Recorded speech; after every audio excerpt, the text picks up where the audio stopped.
Today I'm going to tell you a story about a simple pen, a simple piece of wood, and how those two are connected to American history. Years ago, a friend of mine was in the business of harvesting historically significant lumber around the United States. And we got a call one day that said, hey, we've got a special guest coming into town, and we'd like you guys to make a gift for that person that is somehow connected to Fredericksburg, Virginia. So we got together and took some of that harvested wood. I made the pen box, my buddy Bill made the pen, and it ultimately got presented to President number 43, George W. Bush. Well, that's fine and dandy, but the story behind it is what's important. Why is this wood significant? Years and years and years ago, when George Washington was the first president of the United States, his mother lived in Fredericksburg and his sister lived down the block a little ways from her in a place called Kenmore.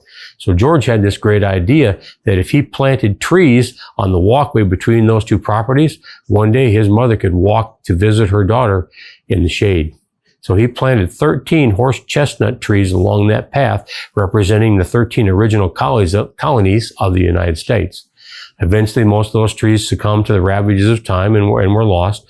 The last one went down and was kept. The material was kept for it. So when it came time to make that gift for President number 43, it was made out of the wood of the tree, the last remaining horse chestnut tree that was planted by President number 1, George Washington.